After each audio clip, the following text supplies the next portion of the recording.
So you notice on this one I kind of skipped ahead. The lesson or activity 7 is very similar to activity 6. So I went ahead with the one that's further along, just because I figured, well, this is the harder one. So if you can figure out this one, you should be able to figure out the last one. So if you're just following along by the videos and you don't really understand what's going on in lesson 6, then you'll have to skip ahead to 7 and then go back and do 6 after you're done watching this video. So now we're going to add in some conditional statements where we're only going to have the velocity or the rotation speed change if the user gives some type of input. So you can see on this one, if we just run the program, we got this little helicopter flyer guy kind of at the bottom here. And so your code before the draw loop sets up the beginning of your game. Your code inside the draw loop controls how the game will change while it's being played. In this game, the helicopter bot starts off at the bottom of the screen, but when the space bar is pressed, it flies up. So what you're going to do is use an if statement inside the draw loop to check when the space bar is pressed. Use the velocity Y block to make the sprite fly up when the user presses the space bar. The sprite should keep moving even after you let go of the space bar.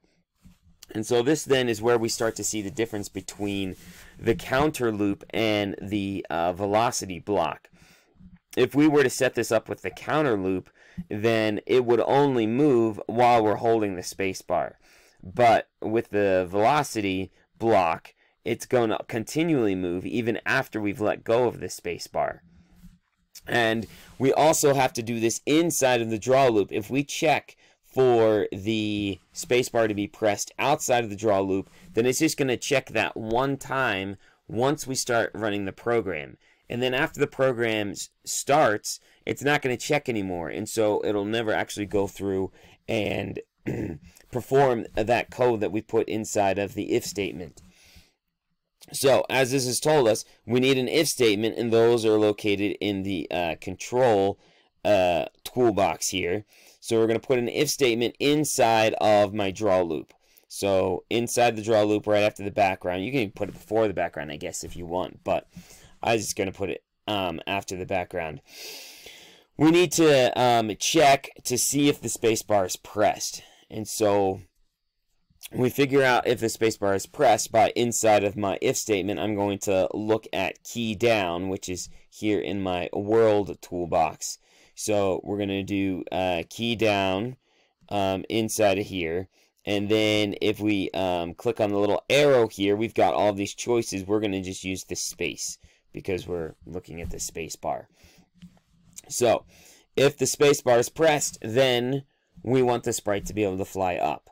And so last time we worked with the velocity Y, if you remember, it went from the top to the bottom. And so that was a positive velocity Y because we went from 0 to 400. So we added on. In this case, however, we're at the bottom and we want it to go up.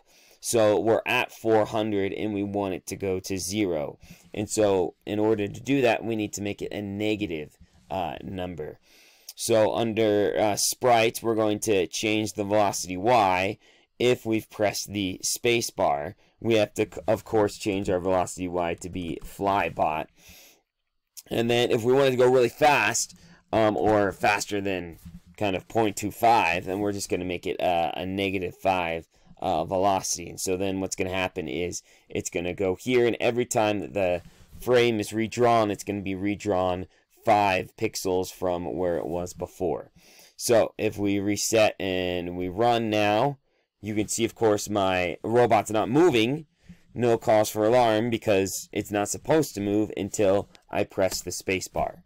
And then it's going to take off. Even after I've let go of the space bar, it's still moving and it's kind of off the screen now. So, but that's kind of the effect that you want it to have, is that it's not going to move until you push the space bar, and then it's going to fly up to the top there. And we've completed yet another lesson in our, or another challenge in our lesson.